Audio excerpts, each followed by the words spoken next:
A lei da igreja diz que por causa desse crime surgem a fome, as pragas e os terremotos. Novamente, os sodomitas são os adversários de Deus, assassinos e destruidores da humanidade. Paulo cita o Methodus História Escolástica, tá? A mesma passagem é entendida por Pedro de Poitiers como se referindo à cópula homem-mulher com a mulher por cima. Então, aí representa o homem na forma passiva, ele seria, então, efeminado. O sodomita é o anticriador, aquele que rejeita a oferta de Deus do poder da procriação. É claro que a mesma acusação, se não o mesmo discurso, poderia ser imputada a qualquer celibatário com voto. Por quê?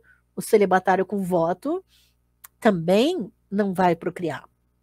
Então, veja que é problemática essa descrição do Pedro, né? Do Paulo.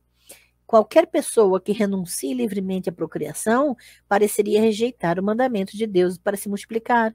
De fato, pareceria rejeitar a dádiva de Deus de um corpo sexuado. A rejeição radical de Deus faz com que seja adequado que a sodomia seja punida com a pena máxima. De acordo com Paulo, tanto a lei divina quanto a humana tornam o pecado uma ofensa capital. Ele relaciona Levítico 18, 22 com a passagem da legislação atribuída a Constantino. Pode haver alguma atenuação para atos parciais ou incompletos. Alguém que corrompe um jovem completamente deve ser executado. Mas se a corrupção for apenas incompleta, então a penalidade é o exílio em uma ilha. A penalidade canônica para isso é a penitência perpétua em um mosteiro. Paulo também observa que a deposição é para os clérigos ou que a decapitação é no direito civil. Mas nada disso é comparável à punição divina dos sodomitas. Com a paciência de Deus esgotada, Deus os queimou vivos nessa vida e depois os lançou no inferno, onde poderiam ser punidos sem fim. Isso é teologia cristã, não está na Bíblia, tá? Paulo se volta finalmente de forma mais extensa para a causa do pecado sodomítico. Várias causas são apresentadas sem qualquer tentativa de explicar sua conexão. A primeira causa, apoiada pelos textos de Ezequiel, é a abundância de alimentos, vinho, óleo, lazer, alimentos estrangeiros e orgulho da vida. A segunda causa, descrita por Paulo e registrada por 2 comentaristas sobre ele, é a idolatria. Mas então Paulo da Hungria parece mudar de direção. Ele usa uma citação de Gregório Grande para sugerir que os pecados de Sodoma eram tão novos e ultrajantes que Deus de alguma forma ficou surpreso com eles. Deus teve que descer e olhar para esses eventos incríveis.